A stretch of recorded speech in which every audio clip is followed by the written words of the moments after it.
तो पिछली वीडियो में हमने देखा था कि अगर आपको किसी डेटा को स्टोर करना है तो उसके लिए आपको वेरिएबल्स चाहिए होते थे। मतलब आप एक कंटेनर्स बनाते थे जिसके अंदर आप डेटा को स्टोर करते थे। अब क्वेश्चन ये आता है कि जरूरी तो नहीं है कि वो डेटा एक ही टाइप का हो। लाइक फॉर एग्जाम्पल, अगर आपको राइस स्टोर करना है तो आप एक कंटेनर यानी कि बॉक्स के अंदर स्टोर करोगे, बट अगर आपको वाटर स्टोर करना है तो बॉक्स के अंदर वाटर स्टोर नहीं करोगे, आप उसके लिए बॉटल यूज करोगे। तो आप बॉटल के अंदर वाटर को स्टोर करोगे। तो यानी कि ये दो डिफरेंट टाइप ऑफ डेटा है। राइस एक डिफरेंट टाइप ऑफ डेटा है एंड वाटर एक डिफरेंट टाइप ऑफ डेटा है, जिसके लिए आपको दो अलग अलग कंटेनर्स की जरूरत पड़ रही थी। सिमिलरली अगर आप लिखते हो let a is equal to 25, ठीक है, तो ये एक नंबर है, यानी कि इसका डेटा टाइप क्या है? नंबर। बेसिकली 25 एक डेटा है एंड इसका टाइप है नंबर। तो that's why we will say कि a के अंदर जो वैल्यू रखी हुई है that is of number data type. तो दैट मीन्स कि डेटा बहुत सारे टाइप्स के हो सकते हैं। नंबर हो सकता है, स्ट्रिंग हो सकता है, बुलियन हो सकता है। बुलियन यानी कि ट्रू या फॉल्स हो सकता है। तो डिपेंडिंग अपॉन यूज केसेस हमारे डेटा जो होता है वो डिफरेंट टाइप्स का हो सकता है एंड उस टाइप्स को ही हम डेटा टाइप्स बोलते हैं। तो आज इस वीडियो में हम डेटा टाइप्स के बारे में पढ़ने वाले हैं कि जावास्क्रिप्ट में कितने डेटा टाइप्स होते हैं एंड किस बेसिस पे उनको कैटेगराइज किया जाता है। फॉर एग्जाम्पल, अगर आप बोल रहे हो एज इज इक्वल टू 25, तो ये एक नंबर डेटा टाइप है। सिमिलरली अगर आप बोल रहे हो name is equal to Shruti, तो ये एक स्ट्रिंग डेटा टाइप है। अब जरूरी नहीं है कि स्ट्रिंग डेटा टाइप के अंदर सिर्फ टेक्स्ट ही आए। अगर आप लिख देते हो let a is equal to 25, but आपने इसके ऊपर सिंगल कोट्स लगा दिया, तो ये भी एक स्ट्रिंग डेटा टाइप बन जाता है। तो स्ट्रिंग का डेफिनेशन जो सिंपल मैं अगर आपको बताऊं तो basically anything which is stored under single quotes, double quotes और बैकटिक्स, इन तीनों में से अगर आप किसी भी चीज को यूज करके कोई डेटा स्टोर करते हो तो that will be a string data type. जैसे यहाँ पे मैंने श्रुति को सिंगल कोट्स के अंदर रखा है। सिमिलरली अगर आपको ट्रू या फॉल्स स्टोर करना है तो उसके लिए आप बुलियन डेटा टाइप का यूज कर सकते हो। तो जावास्क्रिप्ट में डेटा टाइप्स कई टाइप के होते हैं एंड उसको कैटेगराइज किया जाता है दो डिफरेंट टाइप्स पे। चलिए समझते हैं कि किस बेसिस पे कैटेगराइज किया जाता है। ठीक है, तो जावास्क्रिप्ट में दो तरीके के डेटा टाइप्स होते हैं। एक होता है प्रिमिटिव टाइप, एक होता है non primitive type. Basically primitive type को हम वैल्यू टाइप भी बोलते हैं एंड नॉन प्रिमिटिव को हम रेफरेंस टाइप भी बोलते हैं। इनका जो डिवीजन है ये डिपेंड करता है कैसे डेटा स्टोर होता है एंड कैसे डेटा कॉपी होता है एंड डेटा चेंज हो सकता है या नहीं हो सकता है। अगर वो चेंज हो सकता है तो वो नॉन प्रिमिटिव है, अगर वो चेंज नहीं हो सकता है तो वो प्रिमिटिव है। सिमिलरली अगर वैल्यू डायरेक्ट कॉपी हो जाती है तो वो प्रिमिटिव है, अगर कॉपी नहीं होती है, रेफरेंसेस कॉपी हो जाते हैं तो नॉन प्रिमिटिव है। एंड सिमिलरली डेटा दो तरीके से स्टोर होता है। एक होता है स्टैक में, तो स्टैक के अंदर हमेशा प्रिमिटिव डेटा स्टोर होता है, एंड एक स्टोर होता है हीप के अंदर, और हीप के अंदर स्टोर होता है नॉन प्रिमिटिव। ठीक है, तो इन दोनों क्राइटेरिया के बेसिस पे डेटा टाइप को डिफरेंशिएट किया जाता है। चलिए पहले प्रिमिटिव टाइप्स को इन डेप्थ समझते हैं एंड देन हम नॉन प्रिमिटिव पे जाएंगे। तो बेसिकली जावास्क्रिप्ट में प्रिमिटिव टाइप्स होते हैं number, string, boolean, null, undefined, symbol and big int. ठीक है, इनको डायरेक्टली स्टैक मेमोरी के अंदर स्टोर किया जाता है। साथ में ये इम्यूटेबल होते हैं, यानी कि चेंज नहीं किए जा सकते एंड इसको कॉपी किया जाता है बाय वैल्यू। अब मुझे पता है कि ये तीनों पॉइंट्स अभी बिल्कुल समझ नहीं आए होंगे। अभी हम एक एक करके इन तीनों पॉइंट्स को एड्रेस करेंगे एंड इसको इन डिटेल समझेंगे। अब इन तीनों पॉइंट्स को समझने के लिए सबसे पहले हमें ये समझना पड़ेगा कि जावास्क्रिप्ट में मेमोरी रिप्रेजेंटेशन कैसे होता है, यानी कि मेमोरी में उनको किस तरीके से स्टोर किया जाता है। तो जैसा कि मैंने बताया, जावास्क्रिप्ट में डेटा जो होता है वो दो तरीके से स्टोर होता है। एक होता है स्टैक के अंदर, एक होता है हीप के अंदर। तो जितने प्रिमिटिव डेटा टाइप्स होते हैं वो स्टैक के अंदर स्टोर होते हैं एंड नॉन प्रिमिटिव वाले चले जाते हैं हीप के अंदर। फॉर एग्जाम्पल, ये आपकी स्टैक मेमोरी है, ये आपकी हीप मेमोरी है। अब मैं बोलती हूँ कि let age is equal to 25।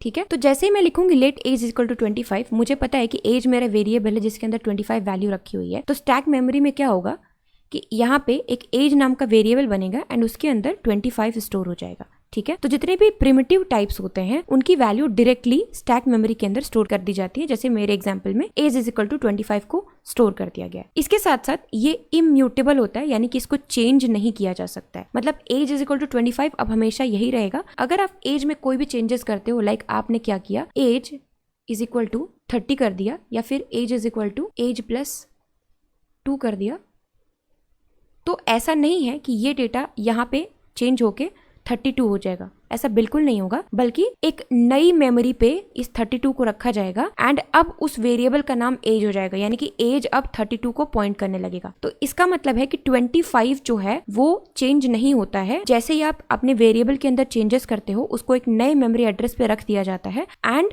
आपका जो वेरिएबल था पहले वाला, वो अब नए वाली वैल्यू को पॉइंट करने लग जाता है। तो मेरे पास एक क्वेश्चन है कि फिर उस केस में ये जो 25 मैंने रखा था इसका क्या होगा, क्योंकि ये एज तो 32 को पॉइंट करने लगा है। तो उस केस में क्या होता है कि कुछ देर बाद जब भी गार्बेज कलेक्टर चलता है वो इस 25 को कलेक्ट कर लेता है एंड आपका ये मेमोरी एरिया खाली हो जाता है। तो अब ये पॉइंट तो आपको समझ में आ गया होगा कि प्रिमिटिव डेटा टाइप्स जो होते हैं वो डायरेक्टली स्टैक के अंदर स्टोर कर लिए जाते हैं एंड साथ में वो इम्यूटेबल होते हैं, यानी कि उनको चेंज नहीं किया जाता है, बल्कि जैसे ही आप किसी भी प्रिमिटिव डेटा टाइप में चेंजेस करते हो वो चेंजेस एक नए मेमोरी एड्रेस पे स्टोर हो जाते हैं एंड पुराना वेरिएबल उनको पॉइंट करने लग जाता है। अब आते हैं अपने थर्ड पॉइंट पे, which says copied by value. अब कॉपीड बाय वैल्यू का मतलब है कि जैसे मान लो आपने बोला let x is equal to 10, ठीक है। तो इसका मतलब अगर मैं अपने मेमोरी में आऊं तो यहाँ पे कहीं पे x बन जाएगा जिसकी वैल्यू हो जाएगी 10, ठीक है। उसके बाद मैंने क्या बोला, let y is equal to x, यानी कि मैंने एक और वेरिएबल बनाया एंड उसके अंदर x को कॉपी कर लिया, ठीक है। तो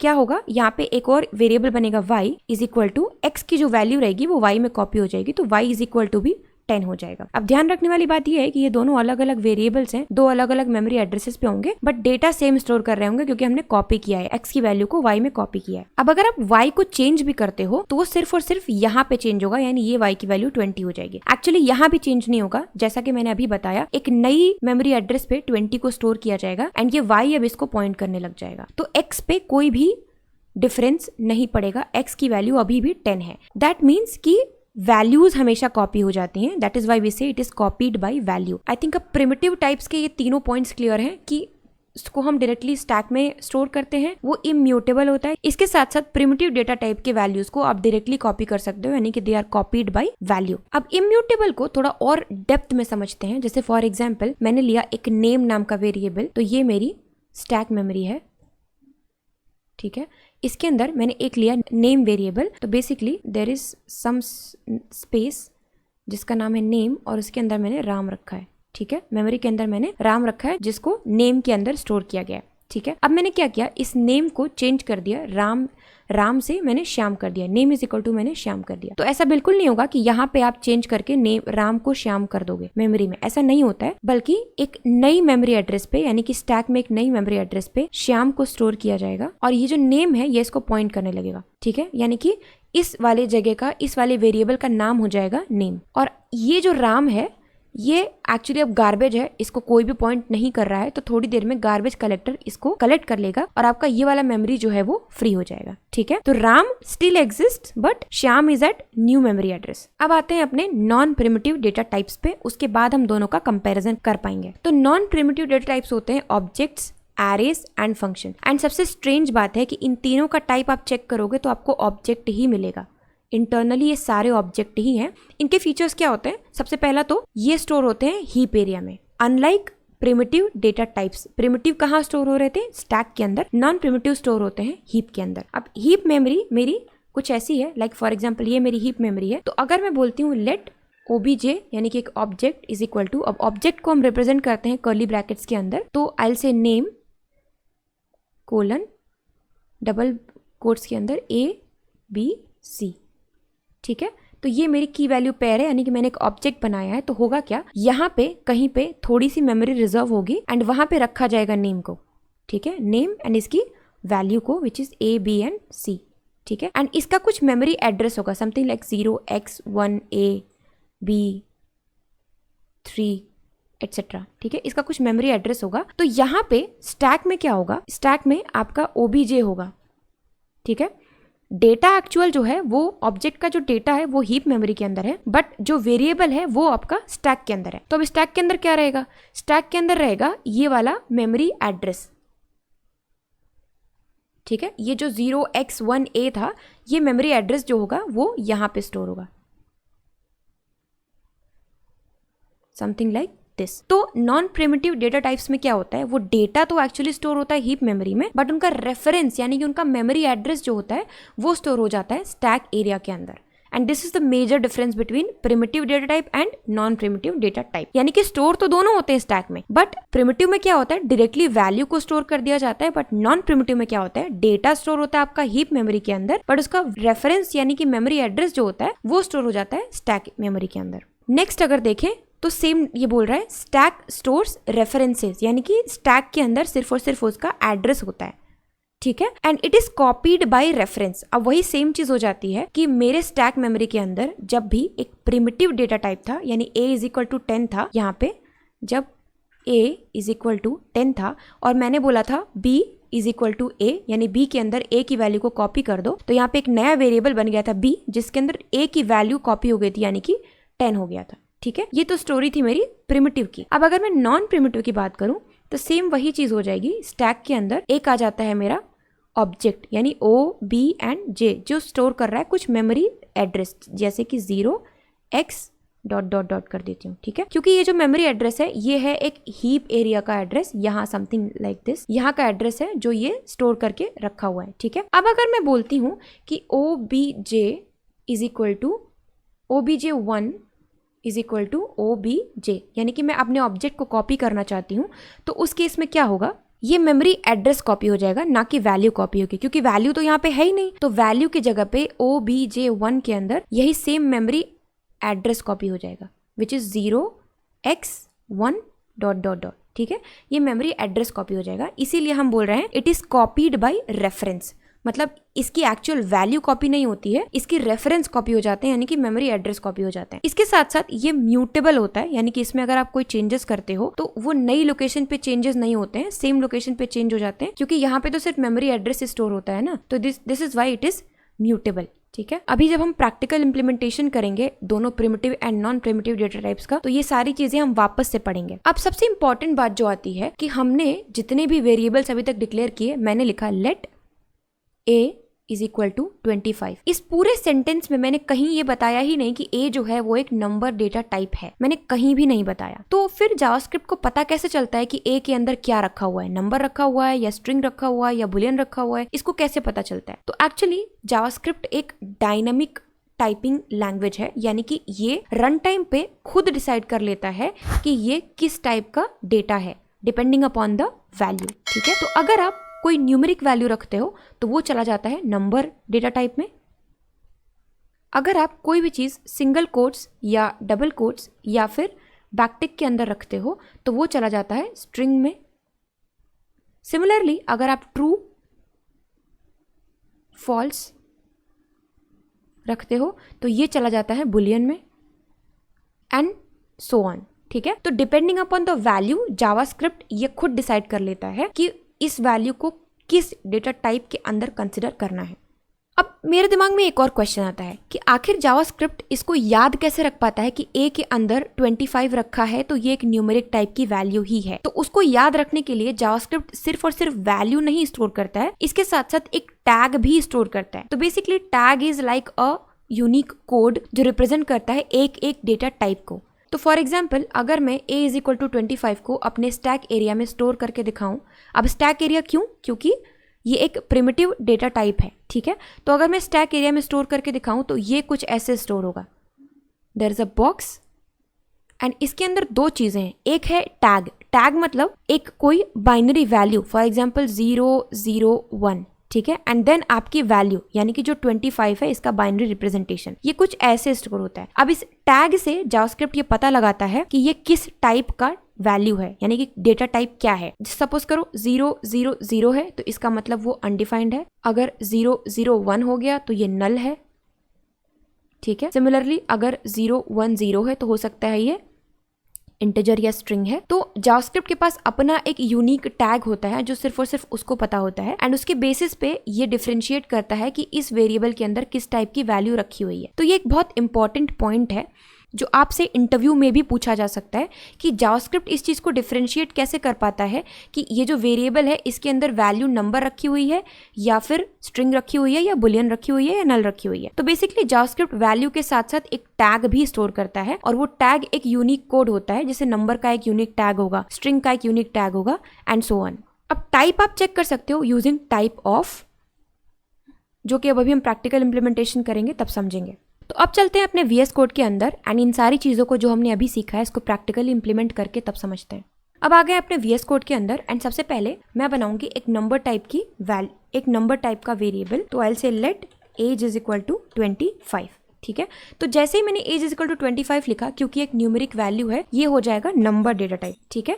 सिमिलरली अगर मैं बोलती हूँ let name is equal to Shruti, तो this is a string data type, क्योंकि मैंने इसको डबल कोट्स के अंदर रखा है। आप चाहो तो आप इसको सिंगल कोट्स के अंदर भी रख सकते हो, या फिर आप चाहो तो इसको बैकटिक्स के अंदर भी रख सकते हो, ठीक है। ये दोनों ही स्ट्रिंग टाइप की वैल्यूज होंगी, ये भी स्ट्रिंग है एंड साथ में ये भी स्ट्रिंग है, ठीक है। इसके अलावा अगर मैं बुलियन की बात करूं, तो अगर आप ट्रू या फॉल्स स्टोर करते हो, लेट इज लॉग्ड इन, जैसे मान लो आप चेक कर रहे हो कि यूजर लॉग्ड इन है या नहीं है, तो उस केस में आपको ट्रू या फॉल्स की जरूरत पड़ेगी, तो आप यहाँ पे लिख सकते हो ट्रू, ठीक है। तो ये हो जाएगी एक बुलियन डेटा टाइप, ये होता है बुलियन डेटा टाइप। नेक्स्ट होता है सिंबल। अब सिंबल एक बहुत ही इंपॉर्टेंट डेटा टाइप है। जब भी आपको किसी चीज को यूनिकली दिखाना होता है तो आप सिंबल का यूज कर सकते हो, और इसको बनाने के लिए हम करते हैं let ID is equal to symbol, और इसके अंदर आप ID पास कर सकते हो 0 1 0, ठीक है। तो इसका टाइप हो जाएगा सिंबल। अभी हम सबका टाइप भी चेक करेंगे, डोंट वरी, ठीक है। इसका टाइप हो जाता है सिंबल। सिमिलरली अगर मान लो आपको एक बहुत बड़ी नंबर वैल्यू स्टोर करनी है, तो हमारे पास नंबर में एक्चुअली एक लिमिट है, ठीक है। मतलब नंबर जो है वो एक लिमिटेड वैल्यू ही स्टोर कर सकता है अंटिल 2 to पावर 53, यानी कि 2 to the power 53 तक ही नंबर डेटा टाइप के अंदर आप वैल्यू स्टोर कर सकते हो। अगर इससे बड़ी कोई वैल्यू स्टोर कर दिया आपने तो प्रिसीजन में प्रॉब्लम होने लगती है और आपको ऑपरेशंस पे सही डेटा नहीं मिलता है, ठीक है। तो इसीलिए अगर आपके पास कोई भी ऐसा वैल्यू है जो कि 2 to the power 53 से ऊपर है, यानी उससे बड़ा है, तो उस केस में आप यूज करते हो बिग इंट का। उसको स्टोर करने के लिए आपको लिखना होता है बिग नम, मैं बोलती हूँ big num is equal to आपकी जो भी वैल्यू है उसके बाद में आप n लगा दोगे। तो जिस भी नंबर वैल्यू के पीछे आप n लगा देते हो that becomes a big integer value, ठीक है। वो एक बिग इंट टाइप की वैल्यू हो जाती है। इसके अलावा दो बहुत स्पेशल टाइप के डेटा टाइप्स होते हैं which is undefined and null, और ये बहुत ज्यादा इंपॉर्टेंट होते हैं, इस पे बहुत ज्यादा इंटरव्यू क्वेश्चंस भी बनते हैं। तो अनडिफाइंड का मतलब होता है कि आपने कोई वैल्यू नहीं दी है। अनडिफाइंड मतलब होता है कि नो वैल्यू इज असाइंड, ठीक है। एंड नल का मतलब होता है कि you have specially given an empty value. For example अब अगर आप बोलते हो लेट ए, ठीक है, आपने एक वेरिएबल तो डिक्लेयर कर दिया बट इसको कोई वैल्यू नहीं दी है, तो इंटरनली जावास्क्रिप्ट इसको एक वैल्यू असाइन कर देगा दैट इज अनडिफाइंड, ठीक है। अनडिफाइंड यानी कि इसकी वैल्यू को डिफाइन नहीं किया गया है, मतलब ये वेरिएबल तो डिफाइंड है बट इसके अंदर कोई वैल्यू नहीं है, इसलिए हम इसको अनडिफाइंड बोलते हैं। यानी कि इसके अंदर अनडिफाइंड टाइप का डेटा अभी रखा हुआ है, इसको अगर आप प्रिंट करोगे तो इसका टाइप जो होगा वो अनडिफाइंड होगा। एक्चुअली हो क्या रहा है यहाँ पे, आपने लेट ए तो लिख दिया, ठीक है। अब ए के अंदर क्योंकि कोई वैल्यू ही नहीं है तो जावास्क्रिप्ट को ये नहीं पता है कि इसको किस डेटा टाइप के अंदर कंसिडर करना है। जैसे अगर आपने वैल्यू दे दी, ये समझ जाएगा कि लास्ट में n है, इसका मतलब ये बिग इंट है। अगर आपने double quote, single quotes, backtick लगा रखा है तो इसको पता है कि अच्छा इसका मतलब ये स्ट्रिंग है। अगर आपने ट्रू फॉल्स लिख रखा है तो ये जान जाएगा कि ओके ये बुलियन है। अगर आपने कोई नॉर्मल नंबर लिख रखा है तो इसको पता चल जाएगा ओके ठीक है ये नंबर है। बट अगर आपने सिर्फ और सिर्फ वेरिएबल लिख के छोड़ दिया है तो ये क्या करेगा, इसके पास एक बाय डिफॉल्ट एक अलग ही टाइप का डेटा टाइप होता है विच इज अनडिफाइंड, तो ये इसको अनडिफाइंड के अंदर डाल देता है, ठीक है। एरर नहीं देता है, अनडिफाइंड के अंदर डाल देता है, क्लियर है। बट अगर आप चाहते हो कि आप एक वेरिएबल डिक्लेयर करो, फॉर एग्जाम्पल स्कोर, ठीक है, और स्कोर में आपका डेटा कहीं और से आ रहा है, ठीक है। अब आप नहीं चाहते हो कि इसके अंदर 0 रखो क्योंकि 0 भी तो एक स्कोर है ना। अब हो सकता है स्कोर के बेसिस पे आपने कुछ कंडीशंस लगा रखे हो तो वो 0 भी तो किसी एक कंडीशन में आ जाएगा, राइट। जैसे आपने बोला if score is less than 10, ठीक है, तो 0 भी तो उस स्कोर के अंदर आ जाएगा। हम ऐसा नहीं चाहते हैं, ठीक है, हम 0 को एक्सेप्ट नहीं करना चाहते हैं, तो हम यहाँ पे रख देंगे नल। यानी कि स्कोर वेरिएबल तो है मेरे पास, स्कोर के अंदर डेटा भी आएगा, वो डेटा किसी और जगह से आएगा। तो अभी के लिए जब तक डेटा नहीं आ रहा है मैं फोर्सफुली उसको एक एम्प्टी वैल्यू दे दूंगी दैट इज नल। अनडिफाइंड का मतलब है कि कोई वैल्यू नहीं दी गई है उसको, अभी उसको पता नहीं है कि किस डेटा टाइप के अंदर उसको डालना है, इसलिए वो अनडिफाइंड है। बट नल का मतलब है कि जबरदस्ती मैंने एक एम्प्टी वैल्यू उसमें डाल रखी है, ये बताते हुए कि स्कोर के अंदर डेटा तो आएगा बट क्योंकि अभी नहीं आया है मैं इसको जबरदस्ती एम्प्टी रख रही हूँ, ठीक है। तो ये होता है नल एंड अनडिफाइंड के बीच का डिफरेंस। अब सबसे इंपॉर्टेंट चीज है कि जब मैं इसका टाइप चेक करूंगी तो मुझे नल नहीं मिलेगा, मुझे नल नहीं मिलेगा। ये एक एक्सेप्शन है जिसके बारे में आपको जरूर पढ़ना चाहिए। इसका टाइप आपको मिलता है ऑब्जेक्ट। तो these are primitive data types, number, string, boolean, symbol, bigint, undefined and null. ठीक है, अब मैं इन सब का टाइप चेक करती हूँ। ठीक है, तो मैं आती हूँ नीचे and I right type of, print कर लेते हैं सीधे इसको, तो आई से टाइप ऑफ। सबसे पहले मैं चेक करती हूँ एज का। ठीक है, मैं चेक करती हूँ एज का टाइप, इसको रन करते हैं, मुझे मिला नंबर। ठीक है, इसके बाद मैं चेक करूँगी नेम का। ठीक है, मुझे मिला स्ट्रिंग। ठीक है, तो मुझे धीरे धीरे चीज़ें समझ में आ रही हैं कि नंबर एक प्रिमिटिव डेटा टाइप है, स्ट्रिंग है। ठीक है, उसके बाद इज लॉग्ड इन का चेक करते हैं, तो मैं वापस से नीचे आऊँगी एंड मैं लिखूँगी टाइप ऑफ, चेक कर दूँ इज लॉग्ड इन का। ठीक है, मुझे मिला बुलियन। ठीक है, तो ये भी एक डेटा टाइप है। इसके बाद मैंने डिफाइन किया था बिग नम, इसके बाद मैंने डिफाइन किया था आईडी, तो मैं आईडी का भी चेक करूँगी। ठीक है, तो देखो मुझे मिल रहा है सिंबल। उसके बाद मैं चेक करूँगी बिग नम का, तो here I will go and write big num, मुझे मिलता है बिगिंट। एंड लास्ट में मुझे चेक करना है ए का, तो मुझे मिल रहा है अनडिफाइंड। तो इतना तो मुझे समझ में आ गया कि number, string, boolean, symbol, bigint, undefined, ये सब डेटा टाइप्स को कैसे डिक्लेयर किया जाता है या कैसे आप इसके अंदर वैल्यूज रखते हो। लास्ट में आता है आपका नल, तो हम चेक करते हैं अब स्कोर का डेटा टाइप। ठीक है, इट सेज ऑब्जेक्ट। ठीक है, तो सबसे इंपॉर्टेंट चीज जो याद रखने वाली है, हो सकता है आपसे इंटरव्यू में पूछा जाए कि what is the type of null, तो आपको नल नहीं बोलना है, टाइप ऑफ नल होता है ऑब्जेक्ट। अब हम सिंबल पे थोड़ा और बात करेंगे क्योंकि बाकी चीजें हम समझ चुके हैं, बट हमें सिंबल पे थोड़ा और बात करनी है। Symbol is used to identify something as unique. ठीक है, किसी चीज को अगर यूनिक बनाना है तो उसको सिंबल के अंदर आप रख सकते हो। लाइक फॉर एग्जाम्पल मैंने यहाँ पे id is equal to symbol लिया है 010 एंड इसके अलावा मैं फिर से एक और सिंबल लेती हूँ, late id1 is equal to, फिर से मैं सिंबल लेती हूँ एंड वही सेम वैल्यू देती हूँ, दैट इज 010। बट स्टिल अगर मैं इसको कंपेयर करूँ, कंपेयर करने के लिए आप करते हो डबल इक्वल टू या ट्रिपल इक्वल टू का यूज, तो मैं यूज करती हूँ डबल इक्वल टू एंड मैं चेक करना चाहती हूँ is id equal to id1। Let's run and check. ठीक है, तो मुझे मिलता है फॉल्स, यानी कि ये सिंबल भी अपने में यूनिक है और ये सिंबल भी अपने में यूनिक है। तो सिंबल्स हमेशा यूनिक होते हैं। अगर आपको किसी चीज को यूनिकली आइडेंटिफाई करना है तो आप उस केस में सिंबल डेटा टाइप का यूज करते हो। I hope primitive data type आपका एकदम क्लियर है। एक बार मैं रिवाइज भी करा देती हूँ। प्रिमिटिव डेटा टाइप्स जो होते हैं वो हमेशा स्टैक मेमोरी के अंदर स्टोर किए जाते हैं, इम्यूटेबल होते हैं यानी कि इनको चेंज नहीं किया जा सकता, एंड ये होते हैं कॉपी बाय वैल्यू। एंड कौन कौन से डेटा टाइप प्रिमिटिव होते हैं? एक होता है number, and then string, and then boolean, and then null, undefined, symbol and bigint. और हम ये भी जान चुके हैं कि नल जो होता है अगर आप इसका टाइप चेक करते हो तो वो आपको मिलता है ऑब्जेक्ट। इसके साथ साथ सिंबल जो होता है ये हमेशा यूनिक होता है। अगर आप सेम वैल्यू भी इसको दोगे तब भी ये यूनिक ही रहेगा, दो वैल्यूज कभी सेम नहीं हो सकती। इसके साथ साथ मुझे ये भी पता चला कि अनडिफाइंड का मतलब होता है कि ये किसी भी डेटा टाइप की कैटेगरी में फॉल नहीं करता है, तो उसको अनडिफाइंड बोला जाता है। यानी कि अगर आपने कोई वेरिएबल लिया और उसको बिना वैल्यू असाइन किए छोड़ दिया तो वो अनडिफाइंड की कैटेगरी में चला जाता है, क्योंकि जावास्क्रिप्ट का इंजन ये आइडेंटिफाई नहीं कर पाता है कि ये ए जो है ये किस कैटेगरी के अंदर आना चाहिए, क्योंकि इसमें वैल्यू ही नहीं है। ठीक है, सिमिलरली ट्रू फॉल्स बुलियन में आता है, और कोई भी चीज जो सिंगल कोट्स, डबल कोट्स या बैकटिक के अंदर है वो स्ट्रिंग में आती है, एंड कोई भी न्यूमेरिक वैल्यू जो होती है वो नंबर में आती है। अब न्यूमेरिक से मेरा मतलब है 25 भी नंबर है एंड 25.3 भी एक नंबर ही है। जावास्क्रिप्ट में इंट या फ्लोट का कोई कॉन्सेप्ट नहीं होता है, एवरीथिंग इज नंबर।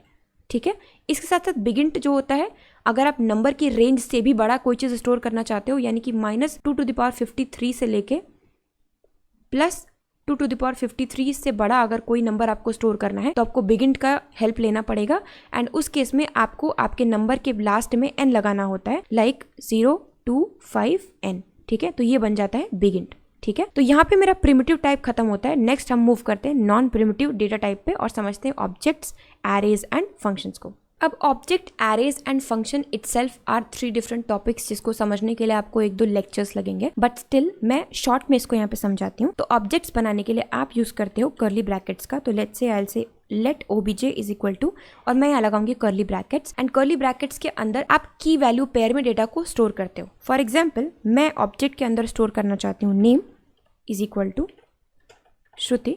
ये जो इसके ऊपर एक लाइन आ रही है इसको आपको इग्नोर करना है, एंड इज इक्वल टू नहीं, यहाँ पे यूज होता है कोलन। तो नेम कोलन वैल्यू, यानी कि नेम की है एंड श्रुति इसकी वैल्यू है, ठीक है। तो ऑब्जेक्ट को बनाने के लिए आपको की वैल्यू पेयर्स की जरूरत होती है, एंड की वैल्यू पेयर्स में ही ऑब्जेक्ट में डेटा स्टोर। एक मैंने यहाँ पे स्टोर किया नेम, जो कि नेम मेरी की है एंड श्रुति इसकी वैल्यू है। आप चाहो तो इसके अंदर और भी डेटा स्टोर कर सकते हो, यानी मोर देन वन वैल्यूज इसमें स्टोर कर सकते हो। For example city Bangalore. इसके साथ साथ आप और भी चीजें स्टोर कर सकते हो, कंट्री इंडिया। और जरूरी नहीं है कि अगर आप स्ट्रिंग स्टोर करो तो सिर्फ स्ट्रिंग ही स्टोर करो, और भी चीजें स्टोर कर सकते हो। फॉर एग्जांपल एज 20, ठीक है। इसके अंदर आप और भी चीजें स्टोर कर सकते हो। इनफैक्ट आप इसमें एरे ऑब्जेक्ट, एक नया ऑब्जेक्ट भी स्टोर कर सकते हो। तो यहाँ पे मैं बोल सकती हूँ courses which is a new object all together, और यहाँ पे फिर से मैं बोल सकती हूँ C1 और कोर्स का नाम है जावास्क्रिप्ट, ठीक है, C2 मर एटसेट्रा एटसेट्रा, ठीक है। तो ऑब्जेक्ट्स बनाने के लिए आप कर्ली ब्रैकेट्स का यूज करते हो, एंड इसके अंदर आप की वैल्यू पेयर्स में डेटा देते हो, एंड इसके अंदर आप कुछ भी स्टोर कर सकते हो, primitive data types, non primitive, numbers, string, anything. Even आप एक नया ऑब्जेक्ट भी स्टोर कर सकते हो इसके अंदर, और तो और आप एक फंक्शन भी इसके अंदर स्टोर कर सकते हो। तो ये होता है non primitive data type. Similarly अगर आपको एरे बनाना है तो उसके लिए आपको स्क्वायर ब्रैकेट्स की जरूरत होती है। तो let array is equal to, ऐसे आप स्क्वायर ब्रैकेट्स लगाते हो, और इसके अंदर आप कोई भी वैल्यू दे सकते हो। For example Shruti Bangalore 20 etcetera, ठीक है। तो इसके अंदर आप की वैल्यू पेयर्स में डेटा नहीं रखते हो, इसकी इंडेक्स ही इसकी की होती है, क्योंकि हमें पता है एरे का इंडेक्स 0 से स्टार्ट होता है। तो 0 पे श्रुति है, 1 पे बैंगलोर है, एंड 2 पे 20 है। एरे बनाने के लिए आप स्क्वायर ब्रैकेट्स का यूज करते हो, एंड ये दोनों नॉन प्रिमिटिव डेटा टाइप्स हैं। अगर मैं इन दोनों का टाइप चेक करूं तो आई विल से log type of OBJ, and मैं साथ में चेक करूंगी टाइप ऑफ एरे, ठीक है। मैं इन दोनों का टाइप चेक करूंगी, एंड सरप्राइजिंगली इन दोनों का टाइप होगा ऑब्जेक्ट, ठीक है। जैसा कि मैंने बताया जावास्क्रिप्ट में एरेज भी ऑब्जेक्ट्स होते हैं, फंक्शंस भी ऑब्जेक्ट होते हैं, ऑब्जेक्ट तो ऑब्जेक्ट होते ही हैं। तो तीनों नॉन प्रिमिटिव डेटा टाइप का अगर आप टाइप चेक करो तो आपको ऑब्जेक्ट ही मिलेगा। I hope primitive and non primitive दोनों क्लियर है। एक बार मैं नॉन प्रिमिटिव को फिर से रिवाइज कराती हूँ। तो नॉन प्रिमिटिव स्टोर होता है हीप के अंदर, और इसका रेफरेंस स्टोर होता है स्टैक के अंदर। इसको कॉपी किया जाता है बाय रेफरेंस, एंड ये म्यूटेबल होता है, ठीक है। एक और एग्जांपल हम देखेंगे इसका कि how it is stored in heap and इस memory address is stored in stack. चलिए इसका एग्जांपल देखते हैं। तो मैंने एक ऑब्जेक्ट बना रखा है OBJ, जिसके अंदर कुछ वैल्यूज रखी हुई हैं। सिंपली अब मैं आती हूँ अपने कोड के अंदर, और मुझे पता है मैंने एज वेरिएबल के अंदर 25 स्टोर कर रखा है, ठीक है। अब मैं आती हूँ नीचे, और यहाँ पे I will say age 1 is equal to age, ठीक है। मैंने एज की वैल्यू को एज 1 के अंदर कॉपी कर दिया, और मुझे यहाँ पे लिट लगाना पड़ेगा, ठीक है। मैंने एज की वैल्यू को एज 1 के अंदर कॉपी कर दिया, क्लियर है। अब मैं करती हूँ एज 1 इज इक्वल टू 30। अब मुझे पता है एज की वैल्यू थी 20, और एज 1 की वैल्यू मैंने कर दी 30। अब मैं प्रिंट करूँगी दोनों को, एज को एंड साथ में एज 1 को। तो आई विल से एज, ठीक है। मैं दोनों को प्रिंट करके देखती हूँ, ठीक है। तो एज से मुझे मिल रहा है 25, एंड एज 1 से मुझे मिल रहा है 30। यानी कि जो अभी तक हमने समझा था कि प्रिमिटिव डेटा टाइप्स में वैल्यूज कॉपी हो जाती हैं, एग्जैक्ट वही चीज हुई है। एज 1 के अंदर एज कॉपी तो हुई थी, और जब मैंने एज 1 के अंदर चेंजेस किया वो एज पे रिफ्लेक्ट नहीं किया। यानी एज एक डिफरेंट वेरिएबल है, एज 1 एक डिफरेंट वेरिएबल है, एंड दोनों एक दूसरे से इंडिपेंडेंट है, इनका आपस में कोई रिलेशन नहीं है। मैंने वैल्यू कॉपी की, वैल्यू कॉपी हो गई, बात खत्म, ठीक है। अगर मैं एज 1 में चेंजेस करूंगी तो एज 1 में चेंजेस होंगे, अगर मैं एज में चेंजेस करूंगी तो एज में चेंजेस होंगे। बट ऑब्जेक्ट के साथ ऐसा नहीं है, क्योंकि ये नॉन प्रिमिटिव डेटा टाइप है। अब मेरे पास एक ऑब्जेक्ट है OBJ नाम का, मैं इसको कॉपी करती हूँ। तो मैं नीचे आऊंगी, I will say let OBJ1 is equal to OBJ। Same वही काम मैंने किया है, कॉपी किया है, बट अभी ऑब्जेक्ट मेरा एक नॉन प्रिमिटिव डेटा टाइप है, ठीक है। अब मैं बोलती हूँ कि जो मेरा ऑब्जेक्ट 1 है, जहाँ मैंने वैल्यूज को कॉपी किया था, वहां पे एज जो था, हाँ, ऑब्जेक्ट के अंदर कीज को एक्सेस करने के लिए डॉट लगाते हैं। तो ऑब्जेक्ट में जो एज वाली की थी उसकी वैल्यू को चेंज करके 45 कर दो, ठीक है। तो मैंने उसकी वैल्यू को चेंज करके 45 कर दिया। अब मैं प्रिंट करती हूँ ऑब्जेक्ट को भी, OBJ को भी, एंड OBJ1 को भी। तो चलो प्रिंट करते हैं। आई विल से log OBJ and log OBJ1। इसको मैं अभी के लिए कमेंट कर देती हूँ, एंड इसको रन करते हैं। तो मेरा ऑब्जेक्ट जो था, यानी OBJ जो था, जिसके अंदर श्रुति एंड बैंगलोर एंड सब कुछ रखा हुआ है, एक्चुअली उसकी भी एज चेंज हो गई है, उसकी भी एज 45 हो गई है। एंड जब मैं नीचे आती हूँ अपने दूसरे ऑब्जेक्ट यानी OBJ1 में, जिसमें मैंने वैल्यूज को कॉपी किया था, तो वहां भी एज 45 हो गई है। अब ये तो गलत बात है, मैंने चेंजेस तो OBJ1 में किया था, तो फर्स्ट वाले ऑब्जेक्ट में चेंजेस क्यों हो गए? ये हमें ये बताता है कि एक्चुअली जब मैंने obj1 के अंदर इसको कॉपी किया था तो इसकी वैल्यूज थोड़ी कॉपी हुई थी, इसका मेमोरी एड्रेस कॉपी हो गया था। तो इसका मतलब हुआ कुछ ऐसा कि यहाँ पे मेरा वो ऑब्जेक्ट था जो मैंने बनाया था obj, जिसके अंदर बहुत सारी चीज़ें रखी हुई थी। Name is Shruti, age is equal to 25 etcetera etcetera. ठीक है, 25 नहीं, आई थिंक 20 था। ठीक है, तो ये मेरा obj था, यानी पहला वाला ऑब्जेक्ट था। अब ये यहाँ पे हीप में कहीं पे स्टोर्ड है। ठीक है, क्योंकि मुझे पता है कि नॉन प्रिमिटिव कहाँ स्टोर्ड होता है, हीप में। ये हीप में कहीं स्टोर्ड है और इसकी कोई मेमोरी एड्रेस है, लाइक 0x1a4 ... ठीक है, ऐसा कुछ मेमोरी एड्रेस है। तो होगा क्या, स्टैक मेमोरी में यहाँ पे कहीं पे obj वेरिएबल होगा और वो स्टोर कर रहा होगा इसका मेमोरी एड्रेस, यानी 0x1a3 4 एट्सेट्रा। ठीक है, तो इसका मतलब ये इसको पॉइंट कर रहा है। ठीक है, पॉइंट कर रहा है। अब आता है obj1। ठीक है, अब ये आता है पिक्चर में obj1। मैंने obj1 बनाया एंड मैंने बोला था कि obj1 is equal to obj। तो यानी कि इसके पास जो वैल्यू होगी वही तो ये देगा ना इसको। इसके पास एक्चुअली वैल्यू तो थी नहीं, इसके पास था मेमोरी एड्रेस, तो इसने मेमोरी एड्रेस उठा के दे दिया। तो इसके पास आ गया 0x1a3 ... ठीक है, तो इसका मतलब जैसे इसके पास मेमोरी एड्रेस आया, अब ये भी इसी को पॉइंट करने लगा। तो यानी कि ऑब्जेक्ट तो एक ही है, बस ये दोनों इसको पॉइंट कर रहे हैं। obj भी एंड obj1 भी दोनों इसको पॉइंट कर रहे हैं। तो जब भी इसको मैं कोई इंस्ट्रक्शन दूंगी कि भैया तुम अपने वाले ऑब्जेक्ट के अंदर एज चेंज कर दो, तो जाएगा तो यही ना, क्योंकि इसी को पॉइंट कर रहा है। तो ये इसको चेंज करके 45 कर देगा। अब चाहे आप इसके थ्रू एक्सेस करो, चाहे आप इसके थ्रू एक्सेस करो, वैल्यू तो आपको सेम मिलनी है। तो यहाँ पे वैल्यू चेंज होकर 45 हो गई। इसीलिए आप चाहे obj.age करो, अब चाहे obj1.age करो, आपको तो 45 ही मिलने वाला है। तो इसका मतलब वैल्यूज कॉपी नहीं होती हैं, मेमोरी एड्रेसेस कॉपी हो जाते हैं प्रिमिटिव डेटा टाइप्स में। आई होप आपको प्रिमिटिव एंड नॉन प्रिमिटिव के बीच का डिफरेंस समझ में आया होगा एंड आपने कुछ ना कुछ तो नया जरूर सीखा होगा। अगर आपने कुछ भी नया सीखा है तो let me know in the comment section and अभी तक अगर सब्सक्राइब नहीं किया है तो सब्सक्राइब कर लो।